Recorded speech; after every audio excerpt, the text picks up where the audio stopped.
Oh, howdy ho, all y'all. Leroy and I are weathering our first storm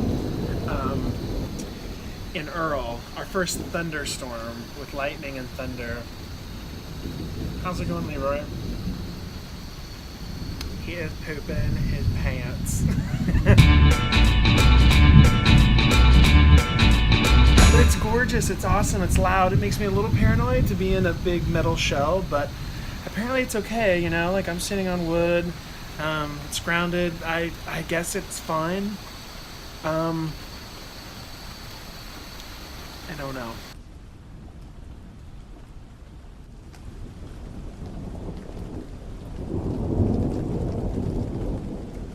Okay, so we're doing a little bit of research because I don't actually know, like, is it safe to be in here right now? Like, I don't actually know. I know Leroy definitely thinks it is not safe, but I'm doing a little research, and so as it turns out, as long as I'm not touching any metal surfaces, like the frame or the steering wheel or the floor or the walls, I should be good. This website says metal buses are good Faraday cages. Make sure all windows are closed and the hands-on lap rule is observed. Hands-on lap rule, it was saying earlier on this page that if you're in a car, you should just pull over and just keep your hands on your lap, sit in the seats, just don't touch any metal surfaces. So a Faraday cage, which you know what that is, I didn't know what it was. It's it like deflects electromagnetic energy. It's basically we're fine as long as we're not touching any metal surfaces. But I'm gonna watch this. There's also a video here. It says lightning strikes school bus. I don't know. Let's see. What is this? I bet it's going to send me inside. They were just a few stops away from home when children on a school bus suddenly saw reddish purple lights and heard an explosion. Lightning striking just inches away from them and hitting this tree. It sounded like dynamite right going off right next to your ear. Just a loud boom, you can see the lightning, a loud cracking. Okay, so that one didn't hit the bus. That's lame. Not lame, it would still be terrifying. A terrifying trip on a school bus.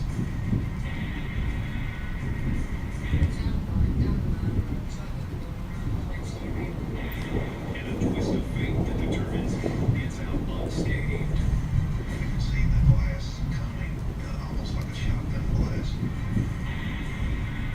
Oh. Okay. It's the end of the school day in Wolf County. So that one, the window definitely blew out.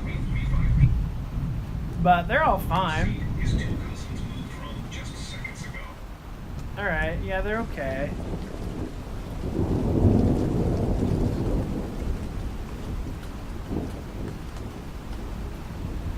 Yeah, hey, I think we're fine.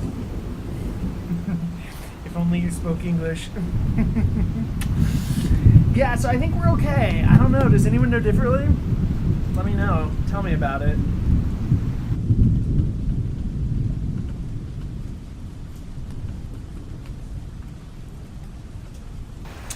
Oh wow, so I found an even more interesting article from the New York Times, and I'll link it below, but here's what they say. Stay in the car, but not necessarily for the reason you may think. The four rubber tires of a car actually provide no insulating protection. Yeah, so essentially, instead, the National Lightning Safety Institute advises that a metal vehicle is actually one of the safest places to be if you're going to get struck by lightning, because the conductive nature of the car essentially deflects all the electrical current around the vehicle and down through the tires into the ground. And then it goes on to say Yeah, this is great news. So best advice for a driver in a lightning storm is to not only stay within this protected perimeter, meaning the perimeter of the car, but to make sure not to touch any conductive object that might penetrate outside it, like a door, window, handles, radio dial, gear shift, or the steering wheel, any of those metal surfaces. So they're saying that it's actually safer to be in the vehicle than out of a vehicle in a lightning storm. Then it goes on to say, best thing, a school bus is a type of vehicle likely to offer the most protection, the Institute says. Again, because of the Faraday cage. So anyone who has torn their school bus apart knows, as you can see these ribs. So these ribs between the windows are welded to the frame of the school bus, and they come up, they come over, and they come back down, and they're welded to the other side. So that actually makes perfect sense. This is in essence a really killer Faraday cage. So I can't think of any place I would rather be in a lightning storm than in a school bus. Right? Maybe. Yeah, I think I'm fine. I'm glad I did that research, because honestly I was a little bit nervous. Not as nervous as Leroy, but I was a little nervous. I'm fine. Oh my gosh, we just had these crazy thunderstorms in Missouri last night, and I just came out to see my car, and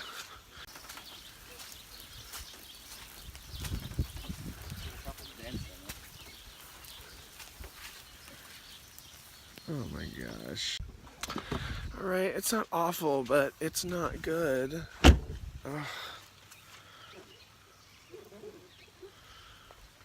Oh, you can't see it. It doesn't look bad at all. It's not awful, but there's like a small tree fell in my car. It's so frustrating. And the crappy thing is, like, it's barely anything, but if I'm gonna have it fixed, it's like my deductible's like $1,500, I think. OMG, guys, guess what? You'll never guess. Because how would you? My mattress is here. My mattress just arrived. So let me tell you about my mattress. I got a $120 foam mattress from Amazon. I would have thought that would be a bad idea, but let me tell you this. The last place I lived in California, I knew I was only going to be there like a year, 2 years max. So I didn't want to spend a lot of money on a mattress that I was going to have to move. I thought, you know what? I'm just going to try one of these like cheap foam mattresses from Amazon, see what happens. So I ordered one. I ordered a 12-inch foam mattress. I think, yeah, here it is. Right here. Let's see if I can, I don't know if I can load this up. Am I tough enough? Yes, I am. Whoa. I am tough enough. Oh man, this is my mattress topper here. It's got to go too. Well, let's see how this is gonna work. T-U-F-F, tough. I think this is gonna work. Maybe.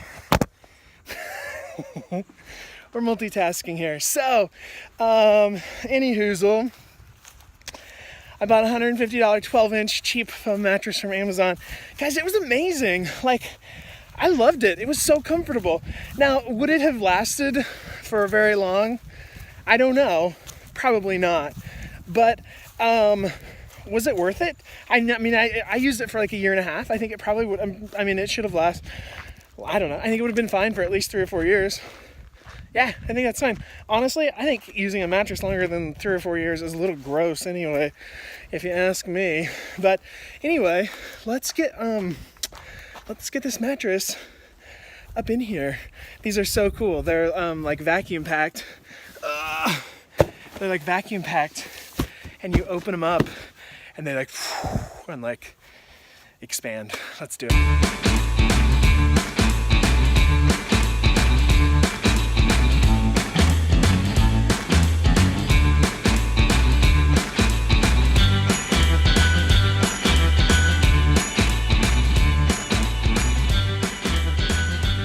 guys, this is where it gets crazy. This thing is like really intensely vacuum packed, and when I poke through this plastic, it's going to inflate somewhat quickly, but then you're supposed to let it keep inflating for like 72 hours.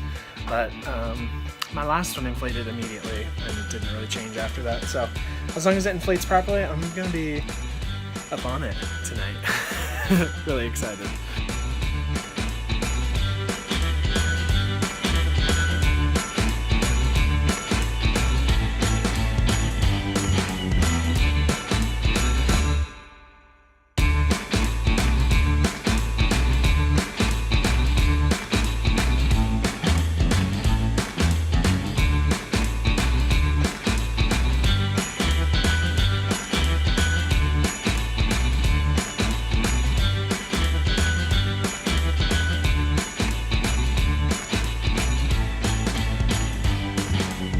Try it out. To be fair, this needs to keep inflating, so it's not ready, but I'm getting on it anyway. It's not gonna hurt it.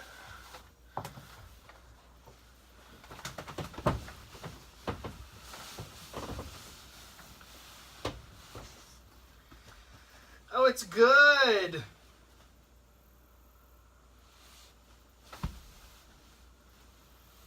Oh, it's really good. Yeah. So I really like firm mattresses. So I just got the 6-inch. I just got this 6-inch mattress so that you know, I didn't want like tons of cushion, and I didn't want to be too super high in bed. I really planned my bed height so that I would be perfectly positioned to see out all the windows, which actually my head should go down here. But anyway, so far so good. Sweet. Oh, hi. I couldn't help but overhear you saying how desperate you were to watch more YouTube videos. Well, you can. Subscribe here. You won't miss a thing. Or watch my film, Once is Enough, right here. Or just click here. Watch another video.